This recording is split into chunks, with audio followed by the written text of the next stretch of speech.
Hello, everyone. This is Siddharth Dambar from Chicago Arthritis and Regenerative Medicine. Thanks for tuning in to today's webinar. Appreciate everyone for tuning in. Okay, great. Well, we'll go ahead and get started at this point. So welcome to our webinar today, The Truth About Regenerative Medicine. I'm your speaker today, Siddharth Dambar. What you should get from this webinar when we're done, I'll be talking for 35-40 minutes. I'll answer any questions along the way or at the end. Go ahead and shoot your questions into chat as you think of them.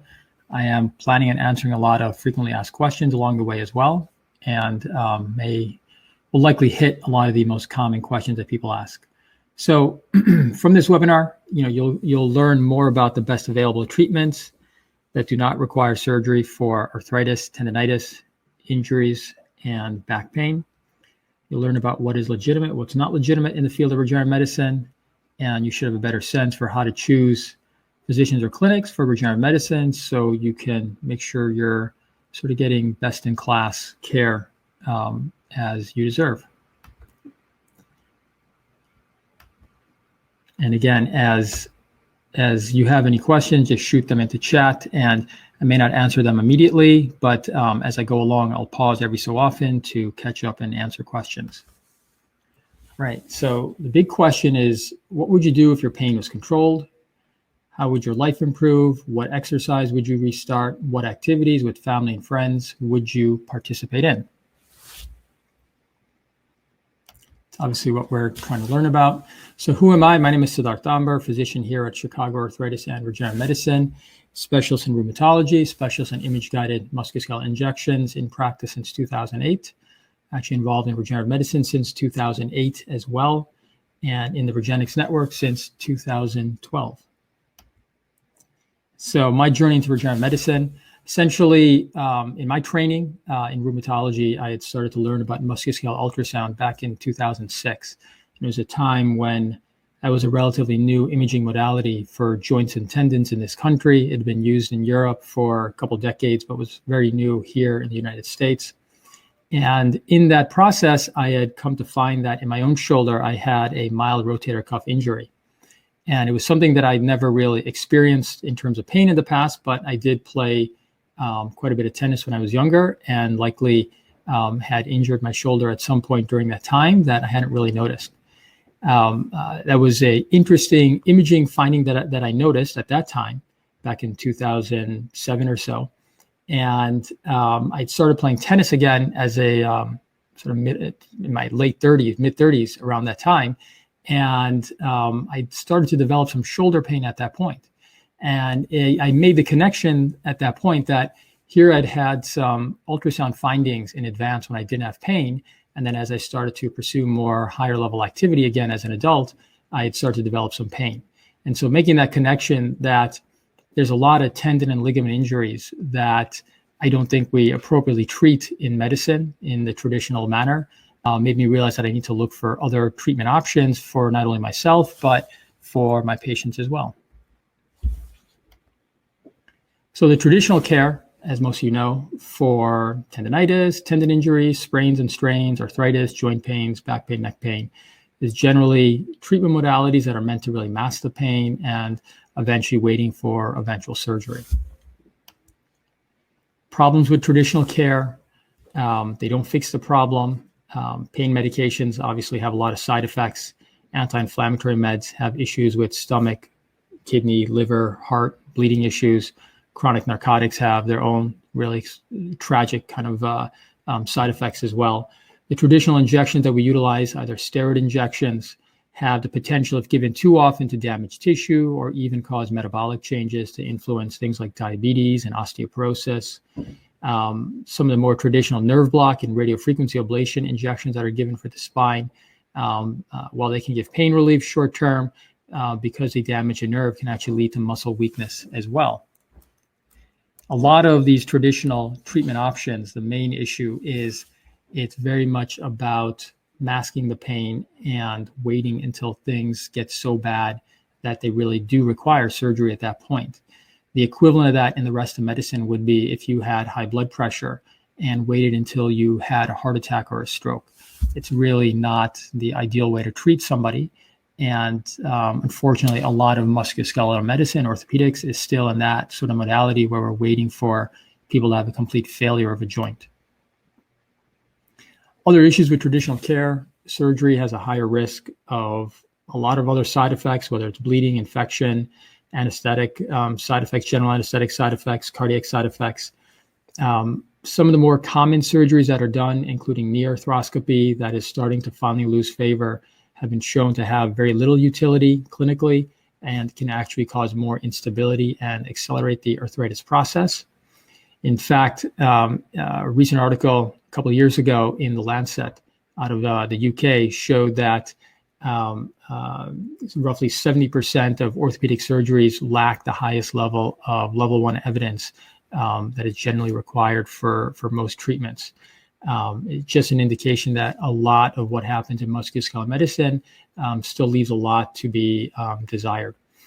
For those of us that are very deeply involved in regenerative medicine, we really feel that eventually 80% of things that are being treated by surgery currently will be treated by needle-based treatments in the future, in the same way that 95% of open heart surgeries are now really essentially handled with just needle-based procedures by cardiologists. So in searching for better options for myself, for patients, really looking for options that had low risk, low side effects, can actually improve the cause of the problem and can give longer term improvement as well. So, imagine reducing your pain and getting back to the activities you care about without surgery or pain medications. It's obviously our goal, and that's obviously why in medicine we're constantly pursuing lower risk, less invasive procedures as well to treat people's issues. So regenerative medicine is a field where you utilize your own body cells to treat conditions including arthritis, tendinitis, injuries, and back pain. Your normal healing process, for example, if you cut your finger, you have an influx of cells, including platelets and growth factors. Those cells then stimulate your local mesenchymal stem cells to start that normal injury recovery process. That involves inflammation, then remodeling of tissue, and eventually a cellular repair process. So that's a great way that the body can heal most injuries. The problem is if you have tissues that have poor blood flow that do not heal well, including tendon, cartilage, ligaments, discs, labrum, and menisci, that those can get beat up too far and cannot really recover. So regenerative medicine is the process of taking your own cells, your own mesenchymal stem cells or platelets, and injecting them into that tissue that's been damaged to coordinate and kickstart that normal healing process. We'll talk about how that can work in most people and how that can work even in more advanced conditions. So why is this a good option? Number one, it really treats the source of the problem. By the time people think of musculoskeletal issues as primarily structural issues, the reality is that they start off as a biologic issue and a biochemical issue within the joint, the tendon, the ligaments. As they become damaged, as they become weaker, and then progressively over time, as they develop instability, they then become a structural issue when now you have some fixed defects in the joint. So regenerative medicine can treat the source of the problem, which I'll talk about a little bit more. Safer than surgery, effective for most musculoskeletal conditions. We'll talk about that as well. And again, for those of us heavily involved in this, we think eventually this will progressively take over more and more of what's being done by surgery. So how does regenerative medicine work? It's a great question. And part of it is we're obviously still learning, but here's what we do know. So essentially, when you inject your own mesenchymal stem cells into a joint, you can help to optimize damaged cellular health. So when you take a look at a tendon, a joint, or a ligament that's pathologic or not working well, what you find are cells that are no longer pumping out the right kind of proteins and enzymes for a healthy joint or tendon. And so by injecting your own cells into that area that's been damaged, you can get those damaged cells to start producing the kind of proteins and enzymes that you see in a healthy joint or tendon.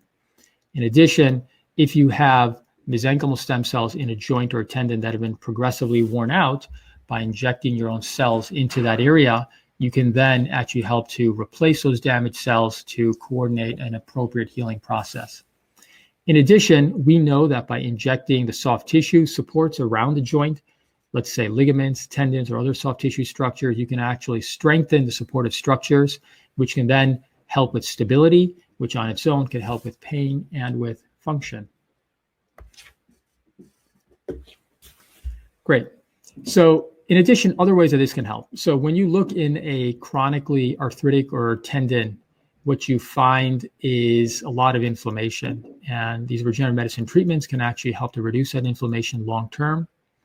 I have some kind of interesting cases where people that have either chronic osteoarthritis with a component of inflammation, or chronic even rheumatoid or psoriatic arthritis, but they have a damaged one or two joints and we're treating with regenerative treatments, then you can actually reduce that chronic inflammation for a prolonged period of time, much longer than you can with really anything else that we have.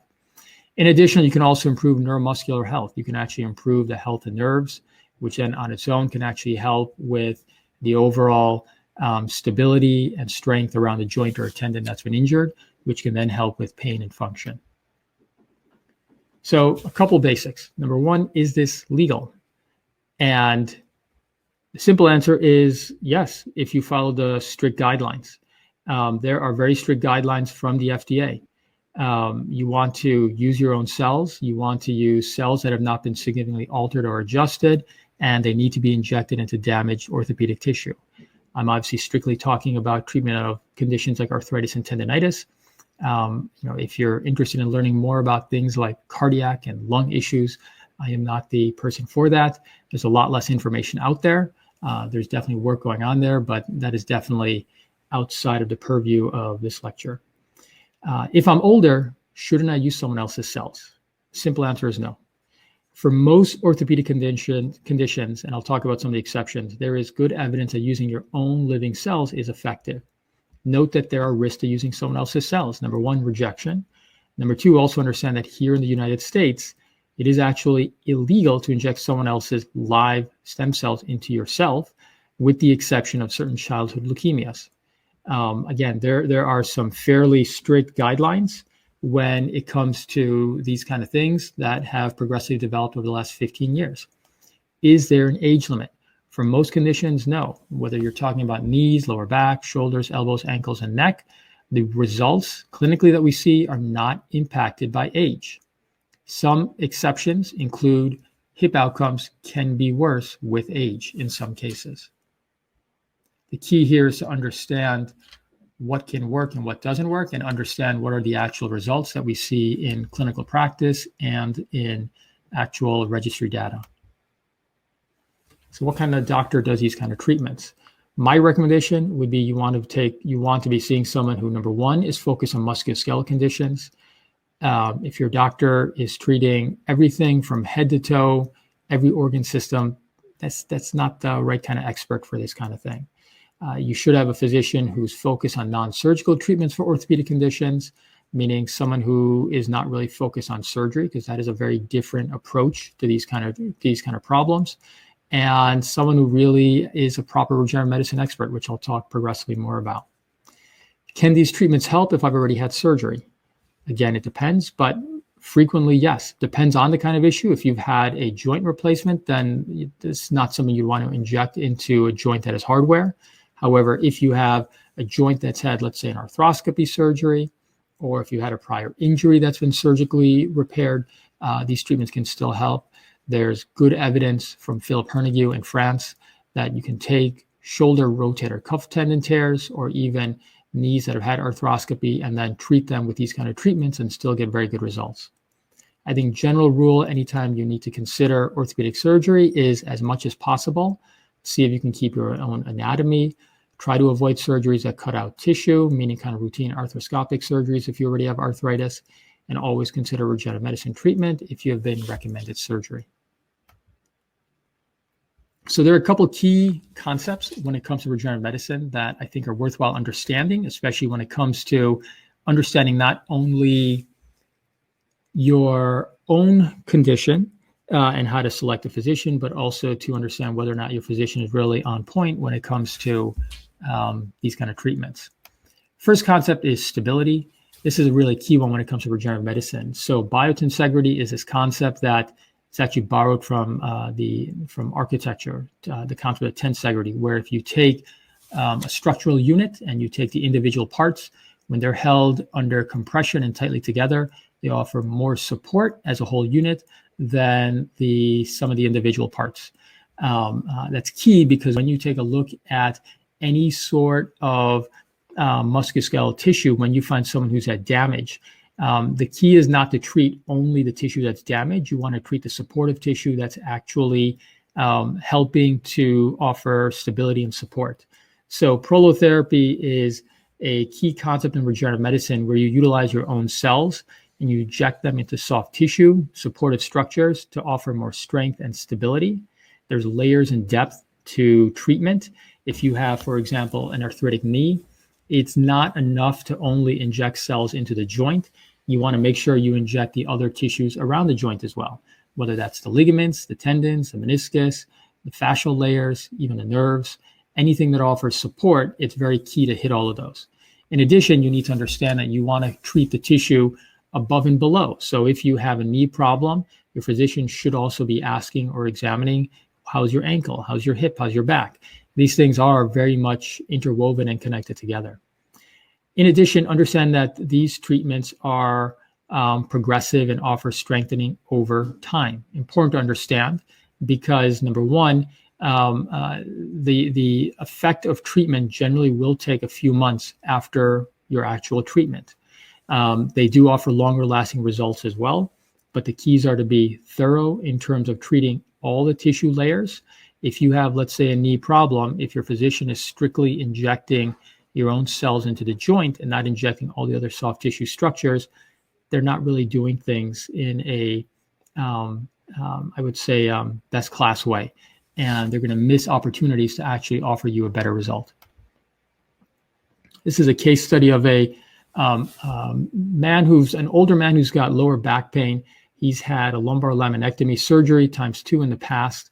The areas that we treated originally with just his own platelets included his ligaments, his facet joints, muscles, and epidural space. That originally gave him only about 30% pain relief. We ended up escalating to utilizing his own bone marrow stem cells, and he's now had a persistent improvement of roughly 75% for the last 3 years at this time. And so understanding that you can take somebody that has a more advanced condition, and if you treat all the pain generators, and in his case, it was every level in his lower back that was pathologic, you can actually still get a pretty good result. Next concept to understand is this concept of orthobiologics. Orthobiologics are essentially the biologic cells and tissues that we inject into your damaged orthopedic tissue. Again, it utilizes that normal healing process.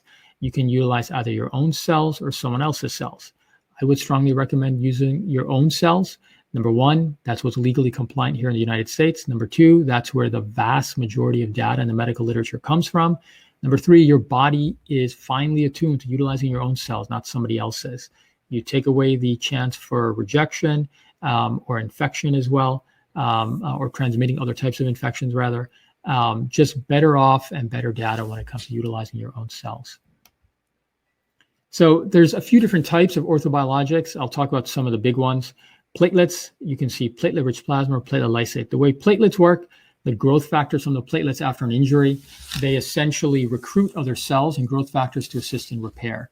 The growth factors from the platelets will actually stimulate your local mesenchymal stem cells. So by injecting your own platelets and platelet growth factors into an area of damage, that's how you can actually help somebody improve their condition. You're essentially utilizing focal inflammation to help repair tissue damage. So there's two different main types of platelet products. There's platelet-rich plasma, where you're essentially taking a blood draw, concentrating that into a very high concentration of your own platelets, and then injecting that into damaged tissue. Then there's platelet lysate. Platelet lysate is essentially taking that same platelet-rich plasma, cracking them open, and just taking the growth factors. The difference here is that platelet-rich plasma is helpful for joints and tendons, while platelet lysate is more helpful for ligaments and nerves. Most physicians don't really make that, don't have that understanding. That's something you definitely want to make sure your physician understands when it comes to your treatment. The picture on your right, you see two different types of platelet preps. The one on the left, that's yellow colored, is essentially platelet-rich plasma where we've taken out the red blood cells. That is less inflammatory. Then there's platelet-rich plasma on the right where you've included the red blood cells. If you have a joint or a tendon problem, you want to be utilizing the one on the left, the one without the red blood cells, which is too inflammatory.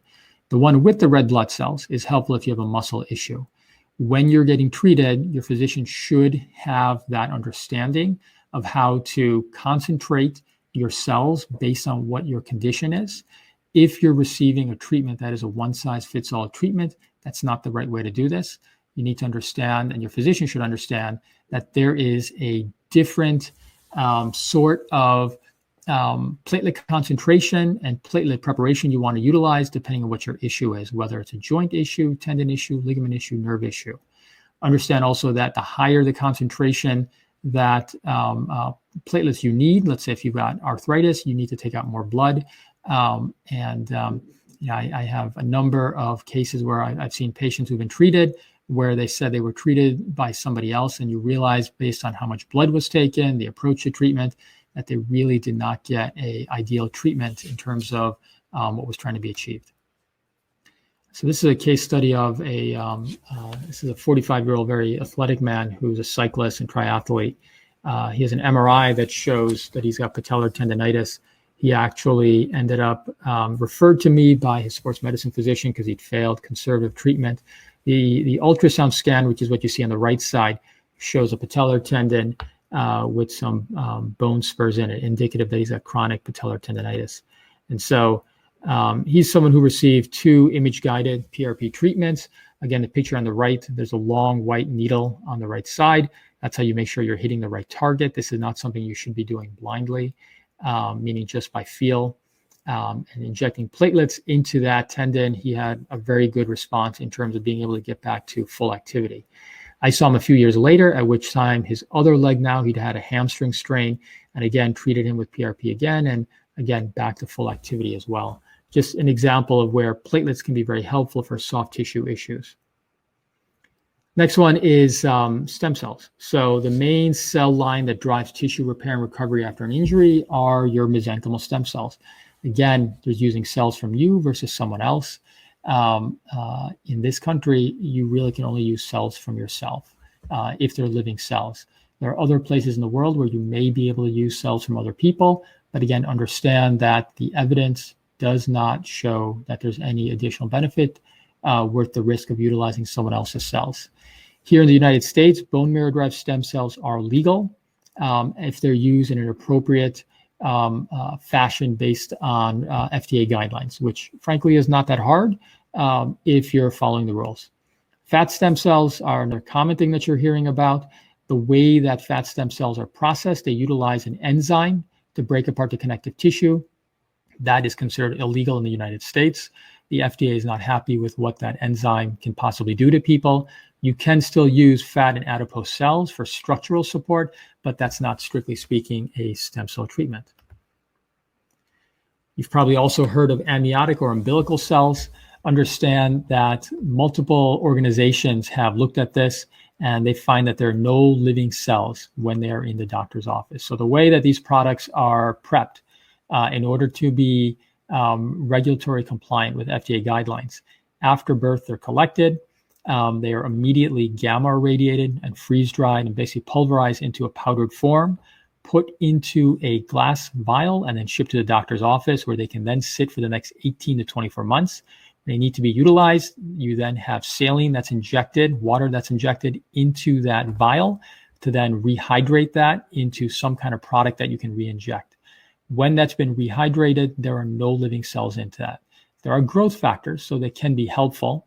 And I'll actually utilize some of these products along with a person's own platelets or bone marrow cells, but there are no living stem cells. So if you're hearing a physician or doctor say that you're better off utilizing an umbilical or amniotic fluid product because it's younger cells, understand that that individual does not understand the biology here. No living tissue can be pulverized into powder and still have really significant living cells. And so understand that while that can be helpful from a growth factor standpoint, it's not a stem cell treatment. You may have also heard of IV stem cells. For orthopedic conditions, there's no proven benefit. May be helpful for other things. Again, I'm not an expert in heart and lung issues, but for orthopedic conditions, there's really no indication to be utilizing IV stem cells. And again, that's actually not legal based on FDA guidelines at this time here in 2020. So stem cell treatment outcomes. What's interesting is we can significantly improve pain and function even in advanced cases. And the reason why is because you can improve stability, you can improve inflammation, you can take cells that have been chronically damaged in a joint, tendon, ligament, or nerve tissue, and you can get them to start functioning better. In addition, as a person starts to get better pain relief and functional improvement, they can then also get improved exercise tolerance, which can then help with strength and support of the treated area as well. So a great question is, can you improve X-ray and MRI images? So if you have advanced arthritis, no, you cannot. There's too much damage in that. You can still get significant pain relief. And the evidence that we have within the Regenerative network is that with a bone marrow stem cell treatment, someone who's got even advanced knee arthritis can still get a 65% improvement in pain at the 1 and 2 year mark. You're not going to improve the X-ray or MRI images. The one exception to that would be if you have swelling in the bone, which can actually correlate very well with pain. By injecting that, you can actually improve that imaging finding. But in terms of actual cartilage lesions at that level, you cannot. If you have a tendon tear, if the tendon tear is less than 2 centimeters, yes, I'll show you some pictures of that. A ligament tear, again, if it's a ligament tear that's a partial thickness tear, or even if it's a full thickness tear, but the ligaments are still closely approximated, that can still improve. Avascular necrosis is a condition where the bone can actually be damaged. There's data on improving AVN, avascular necrosis, that goes back over 20 years at this time. So a common question, obviously, that we hear is, can we treat bone-on-bone arthritis? The simple answer is, if your goals are pain relief and functional improvement, then yes, we can actually treat that. Understand that arthritis is a biologic condition primarily that becomes a structural problem long-term. But because it's a biologic condition, you can still utilize these orthobiologic treatments to actually treat the condition. And what my recommendation would be is, if your range of motion and function are still intact, then very good outcomes are still possible. I've had cases where people have significantly reduced range of motion. That'll generally indicate to me that I should temper my expectations and temper the patient's expectations in terms of what you can expect. And yet I've still had some good results in those cases as well. Some caveats: advanced hip osteoarthritis is a very challenging condition. And it's one that, if I generally see, I'll tell people that they should strongly consider hip replacement at that time. I think it's important to understand that expectations are a big part of this. Pain and functional improvement, even if you have advanced arthritis, is possible. Improving imaging is much, much less likely, and not a outcome that, as a physician, I think is that is certainly possible. So, can tendon and ligament tears be treated? This is an interesting case of a young man that I treated, 28-year-old man. He's actually I think he's a baker. He was playing volleyball and actually tore his ACL. I'll show you what that looks like. You can improve partial thickness tears, some full thickness tears. If the ligament is still closely attached, you can still improve that. This is a man who I injected his ACL. The picture on the right is a picture of a knee. If you see the long, thin needle that's within the knee, there's a black outline structure deeper in the knee. That is the ACL. You can really only inject that under X-ray guidance. He's someone that after 3 months had a really great imaging outcome, which I'll show, and a great clinical pain relief and functional improvement as well. So this is actually his MRI. His MRI on the left, let's see if I can actually show this. So his MRI in the left picture, this is his ACL. It is very grossly distorted, torn. It's at least a complex partial thickness tear, possibly a full thickness tear, likely a full thickness tear. This is in 3 months after treatment, where you now have an ACL that is very highly structured and linear looking, looks really essentially like a normal ACL, just a little bit of fluid just from his procedure still remaining there, but otherwise looks really great. So that's a case where we had not only a great clinical outcome in terms of return to activity, but also a great imaging outcome as well.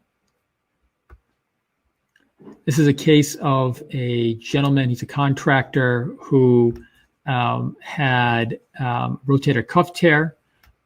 This is his rotator cuff right here on the left. You can see that. This is another view of that. There's a gap in the tendon. So this is a full thickness tear. It's about 2 centimeters, which is about the max of what we can do. This is 3 months under ultrasound looking at this, where we injected his own bone marrow stem cells. And now in that tendon, you can see that it's filling back in. Again, more importantly is that clinically, he's back to work and able to do overhead activity, which is important, and able to maintain his profession and career. But, as a added benefit is that the tendon itself is starting to fill in and looking back to normal.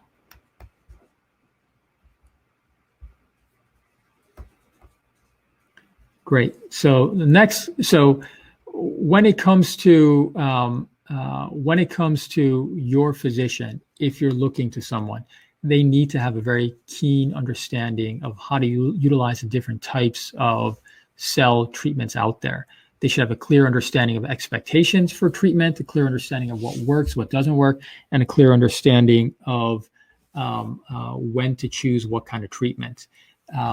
If it's a one-size-fits-all process, they probably are not an expert in this. There should be more nuance to this. So the next concept is called interventional orthopedics. So you've probably heard this concept, interventional radiology, interventional cardiology. It's basically the concept that utilizing imaging and needles, you can treat things that were previously treated with very big open surgeries. So in musculoskeletal medicine, there is now a burgeoning field called interventional orthopedics. It's basically using image guidance to treat orthopedic injuries. To begin with, here's a nice set of pictures of what you can do in the shoulder. So on the left side, this is a rotator cuff. This is a needle coming in, and that's injecting right directly into where someone has a small rotator cuff tear. That tear, by the way, is roughly, it's less than 2 millimeters. You cannot do that blindly. Here on the right is an X-ray guided injection, and we're injecting 2 different parts into the shoulder joint. Number 1 is into the shoulder joint itself. How do we know that? Well, we see the needle in the joint, but we also see a fine outline within the joint itself that indicates that there's contrast in the joint, that you're in the joint properly, and we're injecting into the joint itself your own cells. We then also have this small little triangular area, and that's actually treating the superior labrum. So again, this is another case where we're treating something that's traditionally treated with surgery. That's a slap tear, something that you can do with this kind of imaging guidance. You can't do this blindly. I have colleagues who are a bit older than me who will tell me that because of their experience, they're able to inject tissue just with feel. My response is generally that until I have X-ray vision, I will be utilizing the tools at my that are available to me. Again, these are pictures of the knees. This is again injecting into the patellar tendon, very finely kind of hitting where the patellar tendon is damaged. This is one where we're injecting again into the ACL. This is quite deep in the knee.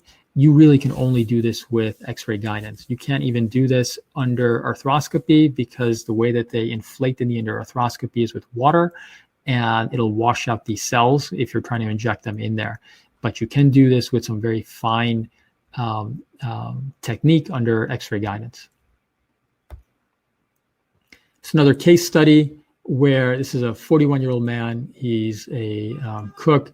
He's got left ankle osteoarthritis. He also has a condition called avascular necrosis, where the bone is starting to be damaged and die. That's actually what this looks like, that white lesion right in the bone, the talus bone. Under X-ray and ultrasound guidance, and injected his own bone marrow-derived stem cells into the bone and into the joint. 3 months later, here's his repeat MRI. That avascular necrosis has resolved. Fluid in the joint has resolved, and his pain is dramatically better. He's 3 years out, and he's 95% improved. He's a gentleman who has to stand on his feet due to his work for 12 hours at a time, which is challenging for anyone. Certainly challenging if you have avascular necrosis and bad arthritis of the ankle. He's had a really great response.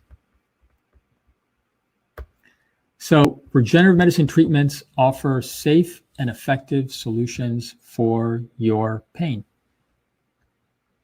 That's really the big takeaway, if done in an appropriate professional manner. Just looking through some of the questions here. Okay, so someone asked, can regenerative treatments worsen the pain in knee, hips, or spine? It shouldn't. So the way that these treatments generally work is for the first few days afterwards, because they do harness inflammation, for the first few days after treatment, there will be more inflammation. That will be experienced as swelling in the joint, as well as more discomfort. There'll then be some stiffness for the first week to 2 weeks, and then a slow progressive improvement. For most people, that improvement should start at the 4 to 6 week mark. I personally like to reevaluate people at the 2-month mark to make sure they're on the right track. And as long as they're improving, continue to follow them out. At roughly the 6-month mark is when you'll likely have the most benefit from a platelet treatment. And at the 12-month mark is when you'll roughly have max benefit from a stem cell treatment. Okay, here's another question. How long have stem cells been approved for this particular purpose? Any data on effectiveness and recorded responses? There's certainly data. You can find that in a number of different organizations.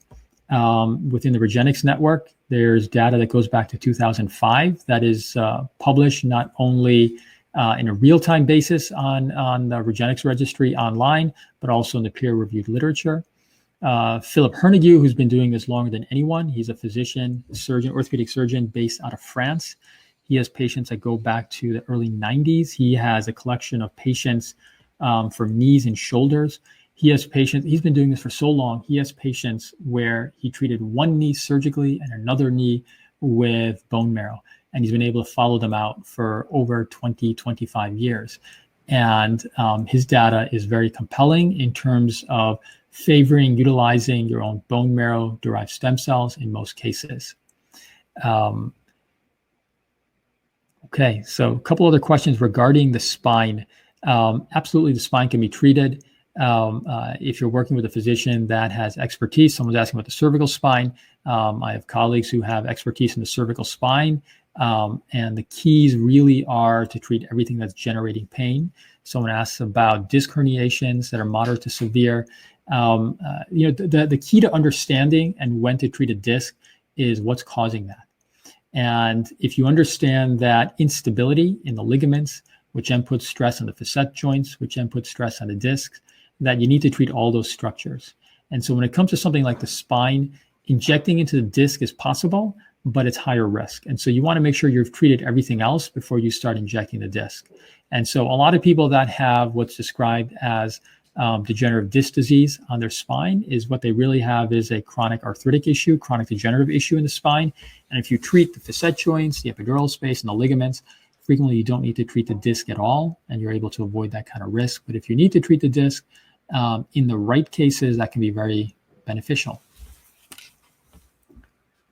Great. See some other nice comments. Thank you very much. Again, keep on leaving your questions as we're talking. So is this too good to be true? Always a good question to ask. So as I mentioned, Philip Hernigue has data since the 1990s. The Regenerative Network has data since 2005. Understand that this is a rapidly developing field, but it's not new. While I have personal experience since 2008, I can tell you that things have changed significantly since that time. Back in 2008, I think as I was trying to find colleagues who had experience, if I knew 5 people who were doing this treatment, I knew like half the people in the world that were involved in this. And now there's quite a few people, and things have really ramped up and changed quite a bit since that time. Understand that there's definitely right and wrong ways to do things. Clinically, absolutely. Procedurally, absolutely. I think when you talk to a physician, if you have an issue, you really should get a very sober, conservative opinion in terms of what to expect. And hopefully your physician can do better than that. To me, the keys are a physician who understands how to treat this in a prolotherapy way, where you're treating all the soft tissue structures, someone who has a keen understanding of the different types of treatment options that are available, and then someone who's utilizing really a high level of ultrasound and X-ray guidance to get you the best outcome. And then lastly, the expectations between physician and patient really should be grounded in reality and evidence-based medicine, which we have more and more of now. How long do results last? So Regenexx has data up to 10 years now. And Philippe Hernigue from France, he literally publishes data sets where he has 25 years of data on patients, which is just absolutely mind-boggling. I personally think that if you take someone who has a very new, fresh injury, the expectation is 1 or 2 treatments of whatever you're treating should be enough to sort of get them back on track. If somebody has a chronic condition, they can do well long-term, but I personally think you should give people a very conservative expectation that they'll likely need a repeat treatment at some point, possibly a few years later after initial treatment. The best ways to maintain results after treatment are the following: improve your biomechanics as pain relief gets better, as stability gets better, improve your biomechanics, take the appropriate supplements that we know that are helpful from a joint standpoint, from an arthritic standpoint, and understand that if you need to repeat treatment, that repeat treatment tends to be additive to the initial treatment. For most people that get treated, they'll be at some higher baseline level. And if they require a second treatment, you're now building off of that.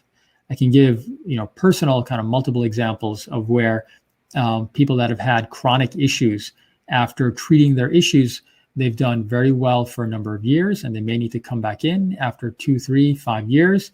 If things have started to recede or recur, they're not back at their original baseline, but in order to sort of get them back to a higher level again, a repeat treatment can be helpful. Cost.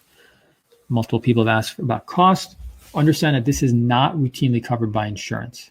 There are some exceptions, however. Regenexx Corporate or Regenexx has made an effort to go to self-insured companies and have these procedures added to their benefits plan. That is a very long process. It takes time.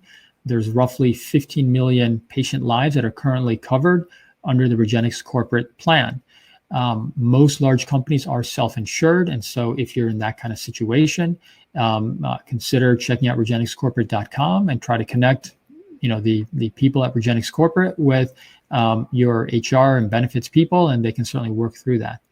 Within the United States, cost estimates should be the following. For platelet-rich plasma, it's roughly $1,500 per joint, and for stem cell treatment, it's roughly $6,500. I think the keys to determine value are, number one, is your physician properly educated and specialized in this kind of treatment modality? Are you receiving a real stem cell treatment versus a bogus amniotic or umbilical cord product that's mislabeled as a stem cell treatment, even though there are no live cells?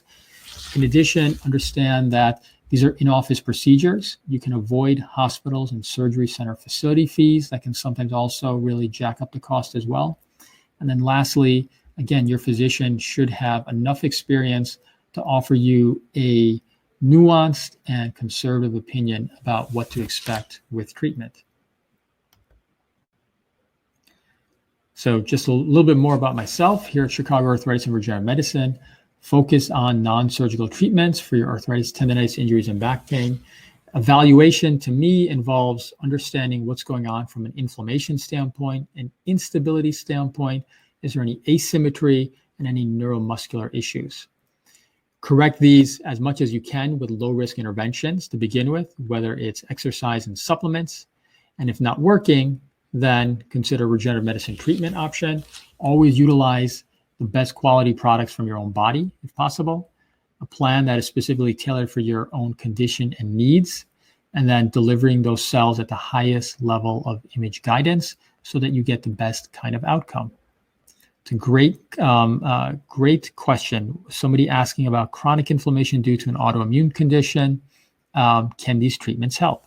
It's a great question because I see this from time to time. As a clinical rheumatologist, I do have patients ask me that exact same question. And what I generally guide people is if you have severe systemic total body inflammation. I mean, I've seen some patients come ask, can we treat their condition with their own bone marrow stem cells, and they have 30, 40 different joints that are inflamed. My general recommendation is get that under control systemically before you start to consider any kind of injection treatment. Because if you inject these cells into 1 or 2, 5 joints in someone who is that dramatically inflamed, that's a problem. Like that, you're not going to get the best kind of outcome. And I think if there is a big picture problem that's really driving your issue, treat that first. get that under control by whatever means, whether it's medication, supplements, diet, like whatever's been recommended by your treating physician. And then if you still have 1 or 2 joints that are still problematic, and these treatments are fantastic. I have 2 really great examples of that. The first is a gentleman that has really bad chronic RA for many years that finally got under control from his primary rheumatologist with medication. He still had a lot of chronic damage and pain in both knees. And we ended up treating both knees. And both knees, while they're really chronically osteoarthritic or wear and tear arthritis, they do have a little bit of inflammation still. And he's done really great from treatment. That joint has been protected since that treatment. And from a functional standpoint, he's doing absolutely great. Another example is a man who presented with me with just left knee arthritis, and he also has a history of psoriasis. His knee is inflamed. He does actually likely have psoriatic arthritis. He only had that one joint that was problematic. And again, we utilize his own bone marrow stem cells, and he's done really well with that one knee joint. Unfortunately, his condition has progressed so that he's developed inflammation in other joints because of his psoriatic arthritis. We didn't treat those other joints. We'd only treated his knee, and he's done really well. That knee has stayed protected over time. And so certainly chronic autoimmune inflammatory conditions can be treated. You just have to have some nuance and sensibility about timing a treatment in the same way that you would for any other condition. Okay, so and again, if you have more questions, continue to shoot them into chat. I certainly have time and interest in answering these. So how do I get evaluated? So if you're interested in being evaluated, you should see on your screen a link to book an appointment where you can schedule an evaluation with me. We are doing these either via telemed or in office. Either way is fine. We're able to manage a lot of these things initially with telemedicine, and then figuring it out if someone's an appropriate candidate, and then converting to in-office for either treatment or more diagnostics if needed. Okay, so here's a great question. Excuse me. Right, so here's a great question. Is this effective for arthritic fingers? So, yeah, interesting question. So if the goal is pain relief, then yes, these treatments can still help. If it is correcting a deformity that's developed over many years, you're not going to get a correction of the deformity. You can improve some of the stability by treating the ligaments as well, for sure, which will help. But you're not going to correct necessarily that chronic deformity that's already developed over many years.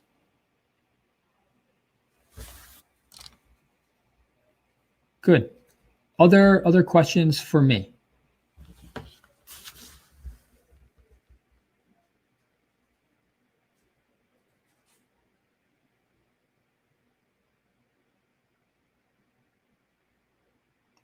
Okay, wonderful. Well, if you have any other questions, certainly go ahead and shoot them our way after the webinar is over. Understand if you want to be evaluated, you can either click that link or you can certainly email us, and we can schedule at your convenience.